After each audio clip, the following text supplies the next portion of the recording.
It's about 1:30 in the morning right now, and I am losing it like in the best way. In the last week, God has been drawing me to revelation, drawing me to revelation. I know that he's been wanting to show me something. And in the last week, I uploaded videos on trumpets 1, 2, 3, and 4. And I talked in those videos about that God was pressing on me that these trumpets are not what we have thought.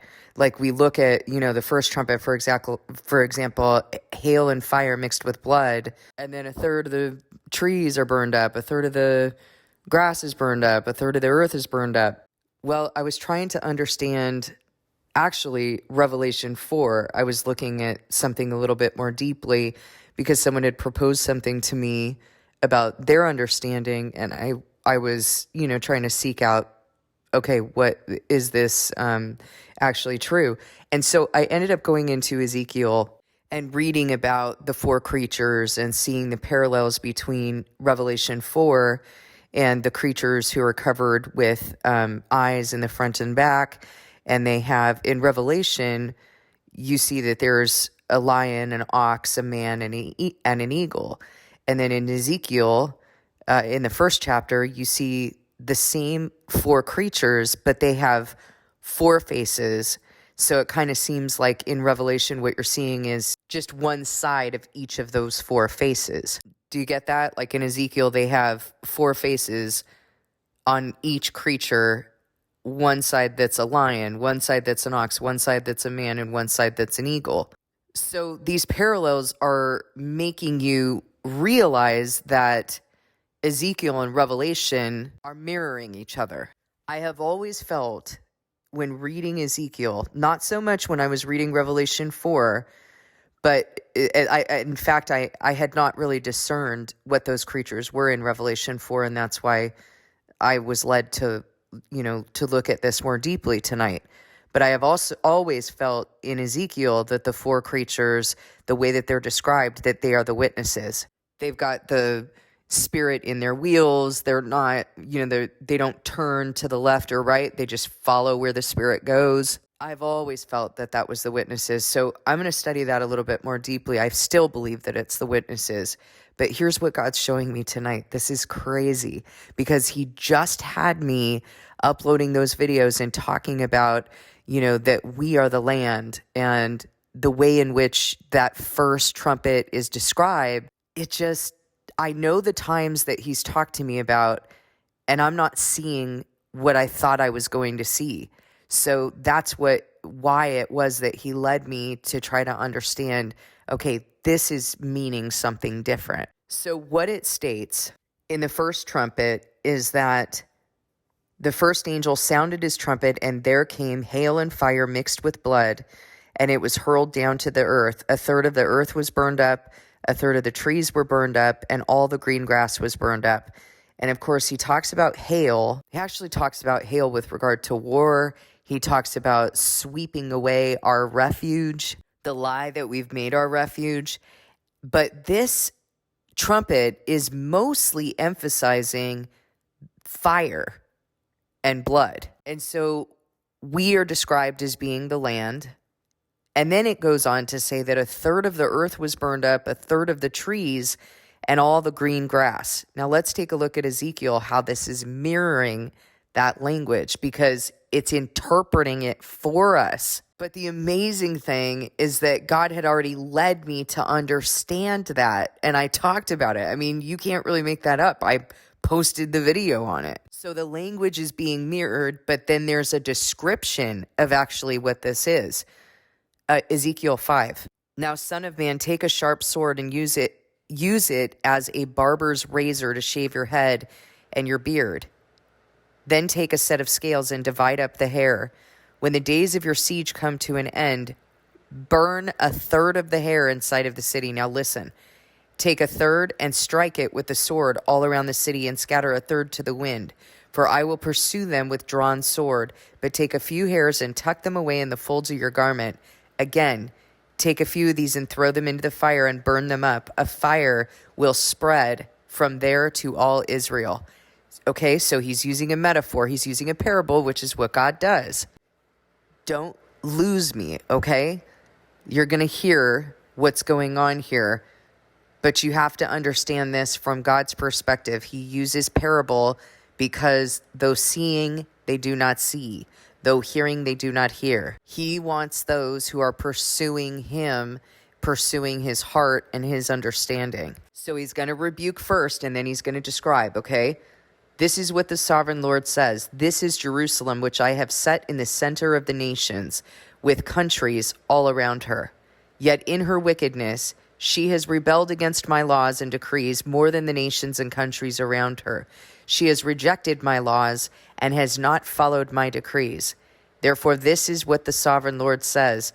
You have been more unruly than the nations around you and have not followed my decrees or kept my laws.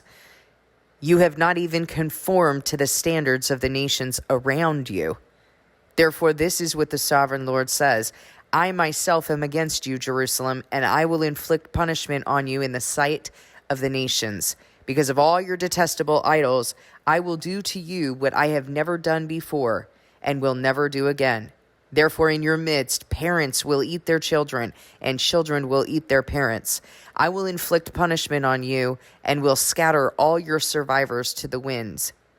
Therefore, as surely as I live, declares the sovereign Lord, because you have defiled my sanctuary with all your vile images and detestable practices, I myself will shave you. I will not look on you with pity or spare you. A third of your people will die of the plague or perish by famine inside you. A third will fall from the sword by the sword outside your walls. A third I will scatter to the winds and pursue with drawn sword. Okay, so he's describing what's going to happen to the land. We're described as land. Does he not say, he talks about, an adulterous wife that you don't accept her back because is not the land defiled. He talks about us as being Jerusalem, that is land. Then my anger will cease, and my wrath against them will subside, and I will be avenged. And when I have spent my wrath on them, they will know that I, the Lord, have spoken in my zeal. I will make you a ruin and a reproach among the nations around you, in the sight of all those who pass by you. You will be a reproach and a taunt, a warning and an object of horror to the nations around you when I inflict punishment on you in anger and in wrath and with stinging rebuke. I, the Lord, have spoken. When I shoot at you with my deadly and destructive arrows of famine, I will shoot to destroy you. I will bring more and more famine upon you and cut off your supply of food. I will send famine and wild beasts against you, and they will leave you childless. Plague and bloodshed will sweep through you, and I will bring the sword against you. I, the Lord, have spoken. Okay, I realize this might be kind of a hard sell for you, so let's look at the next one. So that was the first trumpet. First trumpet is hail and fire mixed with blood. I explained to you we're the land. He's talking here about land being burnt up. And the very next thing he talks about is a mountain. The second angel sounded his trumpet, and something like a huge mountain, all ablaze, was thrown into the sea. A third of the sea turned into blood, a third of the living creatures in the sea died, and a third of the ships were destroyed. And I talked about the significance of a mountain. You have the mountain of Zion, and then you've got a lot of other mountains, right? I talked about the mountain of Seir, S-E-I-R. These mountains, there are several mountains with a lot more people than those who are on Mount Zion, but Mount Zion will stand and these other mountains will crumble. They are just powers and influences. They have been given power for a period of time. Counterfeit Christianity is also a mountain. Don't misunderstand who God is bringing this wrath on. He is bringing it on those who refuse to come out of Babylon, who are going to be put in the fire because they're not receiving his ministry. They're not bringing Babylon out of them. A lot of them don't even realize that they're lukewarm. They don't realize the things and the ideas and the desires and the work of their hands that they're holding on to. But God's going to make that come out of their hearts. So this is a huge mountain, all ablaze, right? A stick in the fire. That's what I talked about in that video. A stick in the fire. Remember that when Joshua is standing before him, the Lord rebukes Satan, And then he says, is not this man a stick snatched from the fire? We are described as branches on that vine. And when we separate from the vine and we start doing our own thing, even thinking that we're Christian, even thinking that we're in ministry, but we're separated from him. We don't actually have a desire or connection for him. We're doing it for whatever it is that it's doing for us. And he says, if you separate from me, you're going to be cut off, you're going to wither, you're going to die, and you'll be good for nothing but the fire. So this is a mountain that is all ablaze. It is thrown into the sea. The sea is peoples, multitudes, languages, and nations in Revelation. And a third of the sea turned into blood, a third of the living creatures in the sea died, and a third of the ships were destroyed. Now let's go to Ezekiel. Ezekiel 6. The word of the Lord came to me, Son of man, set your face against the mountains of Israel. Prophesy against them and say, you mountains of Israel, hear the word of the sovereign Lord. This is what the sovereign Lord says to the mountains and hills. Is God crazy? Is he talking to mountains and hills? Okay. We understand what these mountains and hills are, right? They think they're something special. This is what the sovereign Lord says to the mountains and hills, to the ravines and valleys. I'm about to bring a sword against you, and I will destroy your high places. Your altars will be demolished, and your incense altars will be smashed. And I will slay your people in front of your idols. I will lay the dead bodies of the Israelites in front of their idols, and I will scatter your bones around your altars wherever you live. The towns will be laid waste and the high places demolished, so that your altars will be laid waste and devastated. Your altars smashed and ruined, your incense altars broken down, and what you have made wiped out. Is God talking to the world, or are he talking to his people? Your people will fall slain among you, and you will know that I am the Lord. But I will spare some, for some of you will escape the sword when you are scattered among the lands and nations. Then in the nations where they have been carried captive, those who escape will remember me, how I have been grieved by their adulterous hearts, which have turned away from me, and by their eyes, which have lusted after their idols. They will loathe themselves for the evil they have done, and for all their detestable practices, and they will know that I am the Lord. I did not threaten in vain to bring this calamity on them. This is what the sovereign Lord says. Strike your hands together and stamp your feet and cry out, alas, because of all the wicked and detestable practices of the people of Israel, for they will fall by the sword, famine, and plague. One who is far away will die of the plague, and one who is near will fall by the sword. And anyone who survives and is spared will die of famine. So will I pour out my wrath on them, and they will know that I am the Lord when their people lie slain among their idols, around their altars, on every high hill and on all the mountaintops, under every spreading tree and every leafy oak, places where they offered fragrant incense to all their idols.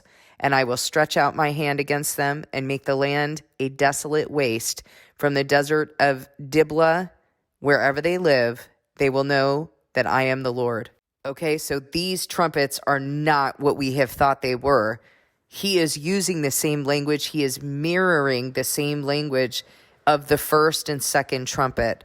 Now we're going to talk about the third trumpet. And remember that the third trumpet talks about this star named wormwood, called wormwood because it's bitter. So there's a bitterness. And remember, I talked about people bitterly crying out in that video. Now let's see what Ezekiel has to say. Ezekiel 7, the word of the Lord came to me, Son of man, this is what the sovereign Lord says to the land of Israel. The end. The end has come upon the four corners of the land. The end is now upon you, and I will unleash my anger against you. I will judge you according to your conduct and repay you for all your detestable practices. I will not look on you with pity. I will not spare you. I will surely repay you for your conduct and for the detestable practices among you. Then you will know that I am the Lord. This is what the sovereign Lord says. Disaster. Unheard of disaster. See, it comes. The end has come. The end has come. It has roused itself against you. See, it comes. Doom has come upon you who dwell in the land. The time has come. The day is near. There is panic, not joy on the mountains. I am about to pour out my wrath on you and spend my anger against you. I will judge you according to your conduct and repay you for all your detestable practices. So these are those who are going to bear the consequences of their sins, okay? Maybe not all of them, and what I mean by that is it doesn't mean you're going to be somehow justified because of that, but people are going to have to be brought low because it's the only way for them to be purified. I tell you all the time that he has given me a thorn. He's brought me low. I'm not enjoying my life here. I am broken down every single day. He is dealing with me on my sin. Every single day I am repenting and I am receiving his rebuke and his ministry. No one's going to get away with not doing that, okay? We're going to be brought low. It is the only way for us to be purified, made spotless, and refined for the day of the Lord. Doom has come upon you who dwell in the land. The time has come, the day is near. There is panic, not joy on the mountains. I am about to pour out my wrath on you and spend my anger against you. I will judge you according to your conduct and repay you for all your detestable practices. I will not look on you with pity. I will not spare you. I will repay you for your conduct and for your detestable practices among you. Then you will know that it is the Lord who strikes you. See the day? See, it comes. Doom has burst forth. The rod is budded. Arrogance has blossomed. Violence has arisen. A rod to punish the wicked. None of the people will be left, none of that crowd, none of their wealth, nothing of value. The time has come, the day has arrived. Let not the buyer rejoice, nor the seller grieve, for my wrath is on the whole crowd. The seller will not recover the property that was sold, as long as both buyer and seller live. For the vision concerning the whole crowd will not be reversed. Because of their sin, not one of them will preserve their life. They have blown the trumpet. They have made all things ready, but no one will go into battle. For my wrath is on the whole crowd. Outside is the sword, inside are plague and famine. Those in the country will die by the sword, those in the city will be devoured by famine and plague. The fugitives who escape will flee to the mountains like doves of the valleys. They will all moan, each for their own sins. Every hand will go limp. Every leg will be wet with urine. They will put on sackcloth and be clothed with terror. Every face will be covered with shame, and every head will be shaved. They will throw their silver into the streets, and their gold will be treated as a thing unclean. Their silver and gold will not be able to deliver them in the day of the Lord's wrath. It will not satisfy their hunger or fill their stomachs, for it has caused them to stumble into sin. They took pride in their beautiful jewelry and used it to make their detestable idols. They made it into vile images, therefore I will make it a thing unclean for them. I will give their wealth as plunder to the foreigners, and as loot to the wicked of the earth who will defile it. I will turn my face away from the people, and robbers will desecrate the place I treasure. They will enter and will defile it. Prepare chains, for the land is full of bloodshed, and the city is full of violence. I want you to remember, I know that this is difficult to comprehend because you don't know till you know. You don't know till you're there. But you need to think about what went on, because I've been telling you that a paradigm is being repeated. What went on during the Great Depression? Was that a time of bitterness? During the Great Depression, by the way, it wasn't just that people didn't have food, that there was famine, that there was, poverty. There was also plague. The Spanish influenza was rampant at that time. So you had a time of bitterness. That star of wormwood. How much worse will it be for us at this point in this generation? I will bring the most wicked of nations to take possessions of their houses. I will put an end to the pride of the mighty, and their sanctuaries will be desecrated. When terror comes, they will seek peace in vain. Calamity upon calamity will come, and rumor upon rumor. They will go searching for a vision from the prophet. Priestly instruction in the law will cease. The counsel of the elders will come to an end. Thank God, because I'm over these false prophets. The king will mourn, the prince will be clothed with despair, and the hands of the people of the land will tremble. I will deal with them according to their conduct, and by their own standards I will judge them. Then they will know that I am the Lord. Do you see the mimicking of the mirroring of the trumpets. I think I also told you that in the fourth trumpet, I think that one's pretty face valid, actually. I do believe that a third of the light is going to go out. It could mean something else, but I think that's kind of interesting that here in Ezekiel, there's no mirroring of that trumpet. It goes straight into idolatry in the temple and starting to talk about the abomination of desolation. So this template, by the way, talking about, first of all, the very beginning of Ezekiel, first chapter, he's talking about the vision that he sees of these creatures and the way that they're described. I firmly believe that they are describing the witnesses. And of course, the witnesses have been sealed before those first four trumpets. Then he goes in and starts talking about the three trumpets. And then what's being set up now? The abomination of desolation is coming, but God takes Ezekiel through the temple and he's showing him all of the detestable things that are going on there and why it is that he's bringing his wrath. By the way, as bad as these trumpets sound, the Antichrist reign is not even being described here. Do you realize that? So that is just God's wrath and the things he's doing to the earth to call his people back in. That is not even his great wrath. That just described the first three trumpets. So think about that, how bad it's going to get. The predominant thing, famine and plague. That's what you heard there, didn't you? Famine, plague, the sword.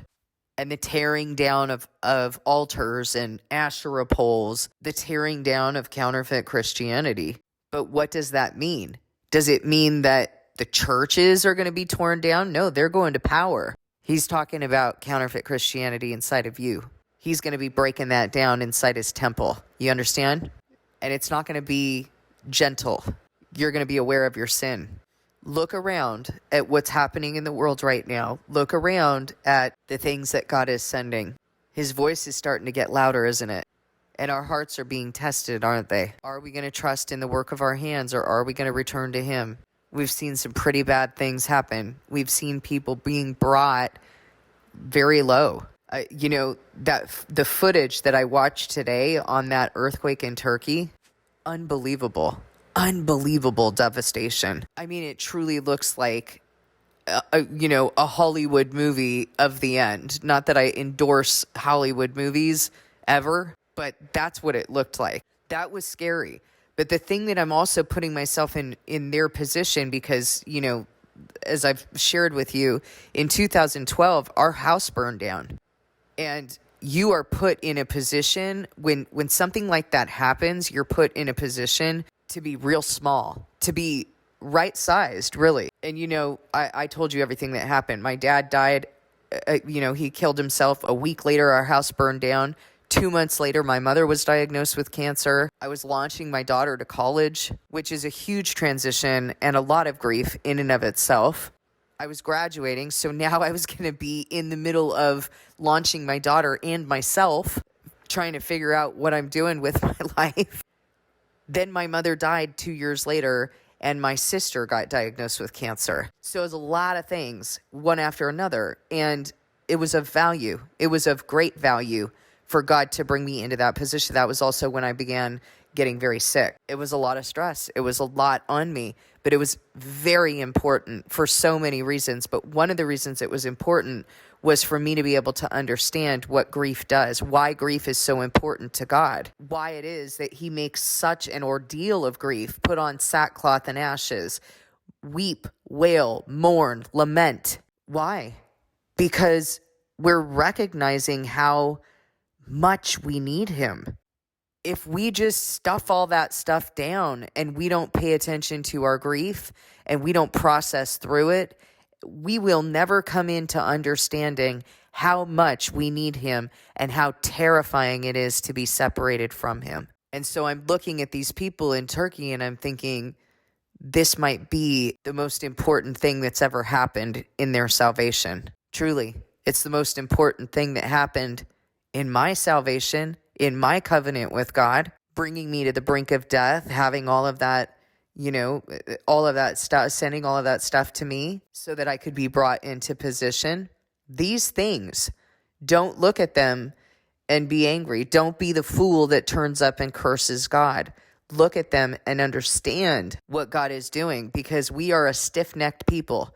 We are a people who have believed in counterfeit Christianity, that the burden was on Jews, the burden was on the Israelites, the burden was on the early church, and we think we don't have to do anything, because that blessing that God gave us, that blessing that he sent us, we think we're entitled to it. We think we did something to deserve that. So he's about to show us who we are and who we've been and who we need to become.